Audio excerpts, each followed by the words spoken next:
Hello and welcome back to another episode of Biblical Unlocks. Today we're going to be talking about God's presence, whether or not you can move it, manage it, transfer it somewhere.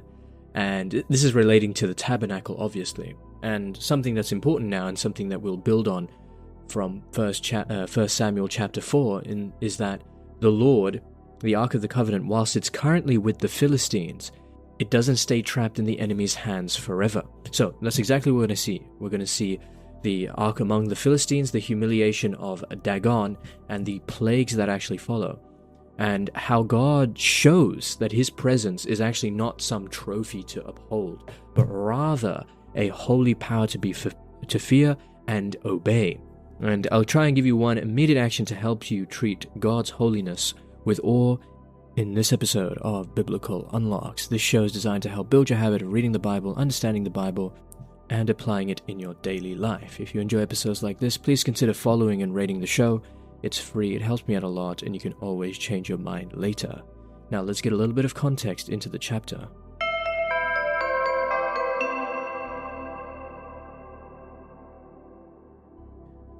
Okay, so 1 Samuel chapter 5 actually follows the capture of the Ark of the Covenant, which we saw in the previous chapter.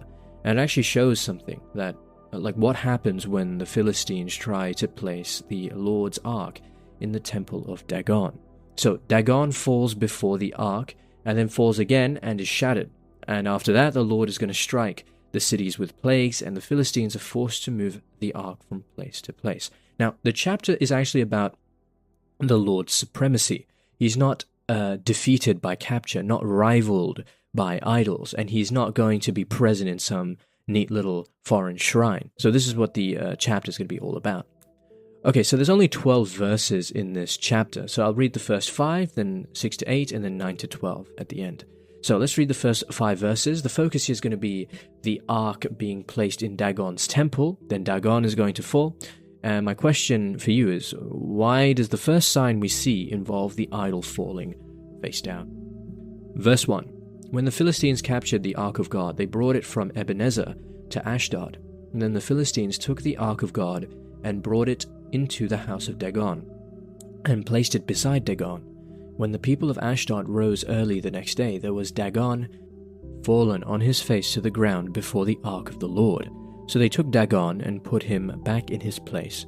But when they rose early on the next morning, Dagon had fallen on his face to the ground before the Ark of the Lord. And the head of Dagon and both his hands were lying cut off upon the threshold. Only the trunk of Dagon was left to him. This is why the priests of Dagon and all who enter the house of Dagon do not step on the threshold of Dagon in Ashdod to this day. Alright, so why do the Philistines put the Ark of the Covenant in Dagon's temple? I think it's quite simple, right? They view this, the Ark of the Covenant as some sort of trophy, okay, some sort of victorious emblem that they can parade around. But the Ark is set beside their God as though it can be incorporated into their religious system. But then the chapter immediately overturns this assumption completely, because the Lord, the God who is present, ever present, the tabernacle that is there, okay, it's not a subordinate object that can be just placed in some other god's lowercase g house, okay? That's important because idolatry is the attempt, or what we try to do when we're trying to absorb the true God, the one true God, into some sort of smaller system. So again, God is never one item among many. He is the item for all things that gives meaning and existence to all things. Next thing as well, Dagon falls face down. So that's the idol falls face down. Why? Because it's actually symbolic of something.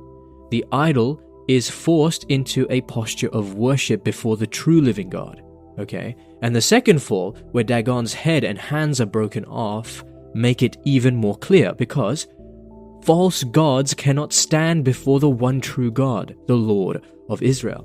And their power is not just challenged, mate. This is not just a situation where the idol is sort of inferior. They are the idol is humiliated, and the downfall of the idol shows the superiority of the one true God. So a few things to remember there. And so the broken idol is important because like the chapter's not just saying, oh, my God is stronger, yours is not, that's it. No, it's saying idols are exposed, and they're exposed as being empty, okay? And the head and the hands being removed symbolize the collapse of thought and action, right? So the head, Dagon can't think, cannot survive, cannot save. These idols are powerless images that look impressive but are brittle. Okay, so let's read verses 6 to 8 now. The focus here is going to be on the Lord striking the Philistines with a plague. And my question to you is, again, why does God answer idol worship with affliction in this case? Verse 6, the hand of the Lord was heavy upon the people of Ashdod, and he terrified and struck them with tumors both in Ashdod and its territory. And when the inhabitants of Ashdod saw how things were, they said, the ark of God of Israel must not remain with us, for his hand is heavy on us and on our god Dagon. So they sent and gathered together all the lords of the Philistines, and said, what shall we do with the ark of the God of Israel? The inhabitants of Gath replied, let the ark of God be moved on to us. So they moved the ark of the God of Israel to Gath. Okay, so verses 6 to 8, what do we see? Again, God sends plagues, because again, the ark's presence is holy, and the Philistines have not honored it. And the plagues again reveal that the Lord is not just passive in this enemy territory. He is actively forcing the nations to reckon with who he is, his identity. And the suffering in this case becomes the language by which the Philistines actually finally begin to understand, okay, we're dealing with the God of Israel. We didn't see this before, but truly now, after our suffering, we understand we are dealing with someone who is mighty and powerful. Furthermore, the plague is associated with the Ark of the Covenant. Why? Why is the Ark of the Covenant immediately recognized as being the reason why these diseases are happening? And it's because, again, the Ark is the sign of God's presence. And its presence among idolaters is going to be very problematic for the people who are participating in idolatry. Again, holiness is not just something that you can mishandle. Okay? And the Philistines are being taught that the God of Israel cannot be placed beside Dagon without any consequences. And the whole city is affected, right? Not just the priests. Because again, idolatry has deep-rooted and deep-seated impacts that propagate beyond the community into the entirety of what we see. Sin is rarely satisfied with the status quo, and sin will propagate wherever it sees fit. Okay, so let's read verses 9 to 12 now, final part of the chapter. Focus here is going to be the ark being moved from city to city because of the panic and disease. And my question to you again is, why does the ark bring terror wherever it goes? Verse 9, but after they had brought it to Gath, the hand of the Lord was struck against the city, causing a very great panic. He struck the inhabitants of the city, both young and old, so that tumors broke out on them. So they sent the ark of the God of Israel to Ekron. But when the ark of God came to Ekron, the people of Ekron cried out, why have they brought around to us the ark of the God of Israel to kill us and our people? They sent therefore and gathered together all the lords of the Philistines and said, send away the ark of the God of Israel and let it return to its own place, that it may not kill us and our people. For there was a deathly panic throughout the whole city. The hand of God was very heavy there. Those who did not die were stricken with tumors, and the cry of the city went up to heaven.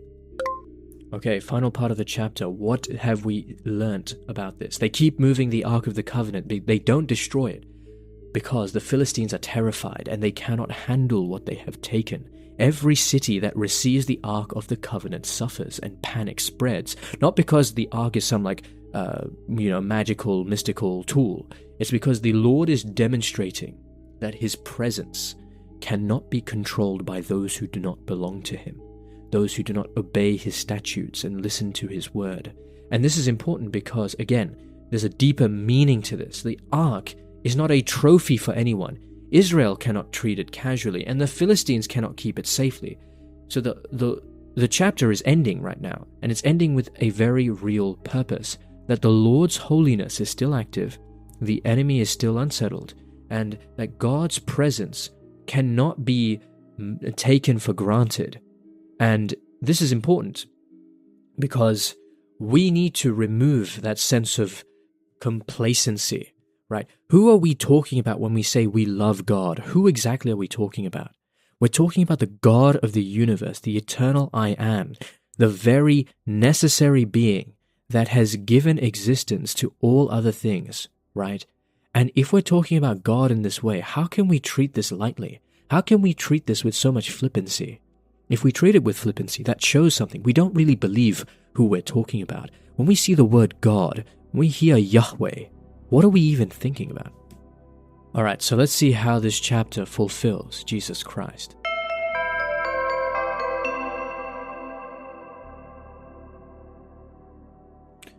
So 1 Samuel chapter 5 shows something very interesting, that the Lord, even though it appears as though the Ark of the Covenant is in enemy hands and that the enemy has won, the Lord is never displaced by idols, and he is not reducible to some symbol in a foreign site of worship. It's interesting because in Christ what we see is this truth, this message becomes even more profound. Because Jesus, he's not just a sign of God's presence, but he is the living Lord himself, the incarnation of God here on earth. And he cannot be captured by powers. He's not going to be reduced to some good luck charm. And he can't be placed beside rival gods without exposing them as false. So again, the Ark's journey through Philistine territory again points to the greater victory in which God's holiness conquers without losing its majesty, which is exactly why we read in Colossians chapter 2, verse 15. He disarmed the rulers and authorities and made a public example of them, triumphing over them in it. That is the verse that basically summarizes this entire chapter, that Christ triumphs over every rival power and leaves idols flat on the ground, face down.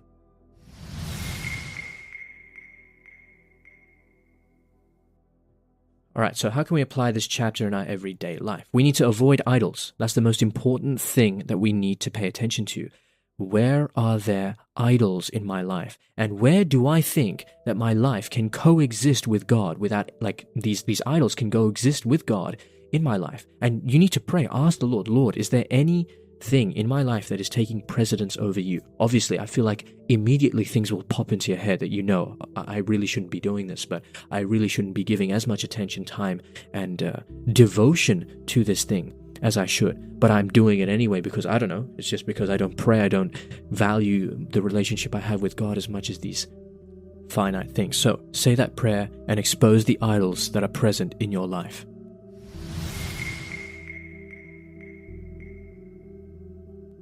Alright, so that's it for this episode of Biblical Unlocks. We learned that the Ark cannot be absorbed into an idol's temple. Why? Because the Ark of God represents something so much deeper, more profound, so much more than what the Philistines are able to comprehend. And Dagon's fall again shows how false gods, when pitted against the one true God, will never stand up, will never hold up.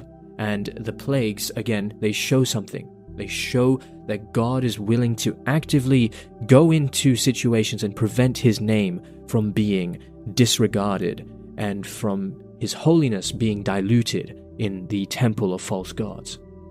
And it's interesting as well, because we may look at this and say, oh, God looks pretty evil for doing this. Well, no, because God has created all people in a way that they seek him, because God is their ultimate end. And if you have been designed in a particular way, right, and that way is for you to serve God, worship him, and love the Lord, whenever you try and do that, you're going to be working in accordance with your function. Think about birds, for example. Birds are born with that innate desire or ability to fly. And the same thing with fish. They are born with the innate ability to swim. In the same way, they look effortless when they swim. It's perfect. It's so successful the way they do or go about their business. But if you put a bird in the water, or if you put a fish in the land or in the sky, they're going to look awful, terrible, because they're doing things that they weren't designed to do. In the same way, if we're designed to see God as our ultimate end, God is going to move heaven and earth to make sure that we're trying our very best to do so. And if we don't, he's going to try and restore that relationship we have with him and with our purpose. So that's it for this episode of Biblical Unlocks. Next time we're going to move from what we saw in Dagon's temple to the desperate questions of the Philistines in 1 Samuel chapter 6. We're going to see the guilt offering, the cows, and whether the people will finally send the Ark of the Covenant home. You don't want to miss it. So that's it for this episode of Biblical Unlocks. If you enjoyed this episode, please feel free to rate the show and follow. It's free, it helps me out a lot, and you can always change your mind later. Otherwise, just have a blessed day. And remember, if you're not in your word, you're in your feelings. Godspeed.